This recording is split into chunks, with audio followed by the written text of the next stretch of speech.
Magandang umaga po. Sa mga nagtatanong po kung ano ang itsura ng bulkin at ano ang palatandaan ng isang fruiting cane ay magiging bulkin, ito po ipapakita ko sa inyo para po merong ganyan sa ubas ninyo, especially yung mga varieties po na very vigorous, ay magawan na ninyo ng paraan at alam niyo kung ano ang gagawin. So ito po ay isang sapphire variety, sapphire moondrops variety. Ito po yung sapphire moondrops ko na napaka rami kong mamunga. Kaya lang ikinatback po natin ito, nag-retrain tayo kasi masyado nang masukal. At saka isa pa ay ito ay na-infest ng scale insect. And ang isa sa pinakamadaling solusyon para ma-eradicate ang scale insect, i-cut back, sunugin yung mga infested na sanga. At yung natitirang sanga, yun ang lilinisin. Katulad po nito, nilinis natin, tinanggal natin lahat ng mga barks. Kasi nandyan po yan sa ilalim ng mga dead barks yung scale insect. Ang nagdadala naman yan, langgam. So pag nakita ninyo maraming langgam, mag-spray kayo ng insecticide kasi definitely may bit-bit yan na scale insect. Iiwanan nila sa mga uka-uka dyan sa sanga ng inyong ubas at dyan na sila dadami. Kasi kinakain ng langgam yung kanilang secretions. So eto po. Eto na ngayon yung bagong cordon. Single cordon na lang po ito. Ginawa ko pong single cordon para magandang tingnan, orderly, at saka madaling i-manage. So, alin po dito yung bull cane. Ito po, dito sa una-unahan, meron ditong bull cane. Ito po yung mga regular na fruiting cane. Ayan. Ayan. Ito po, sunod-sunod yan. Puro yan fruiting cane, kabilaan. Fruiting cane. At ito po, ang isa na bull cane.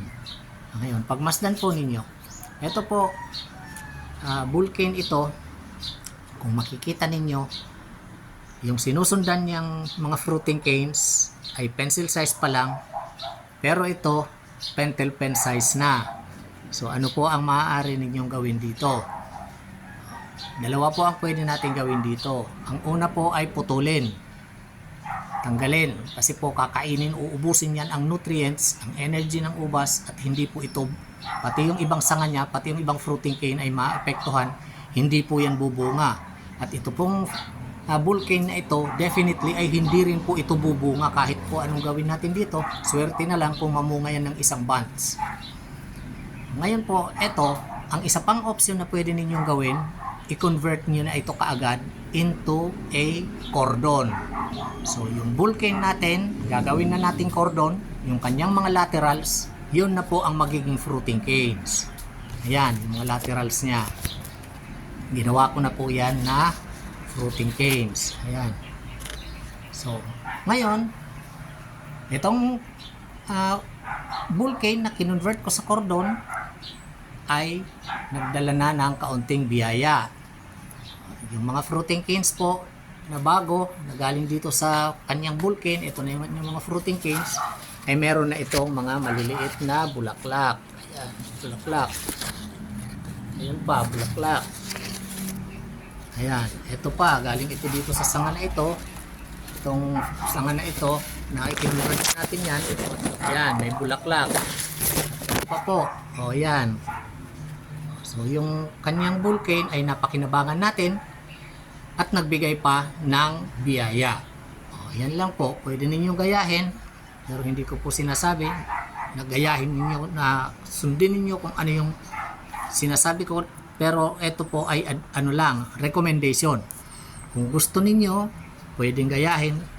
Pero kung sa tingin po ninyo ay mali, huwag niyong gagayahin.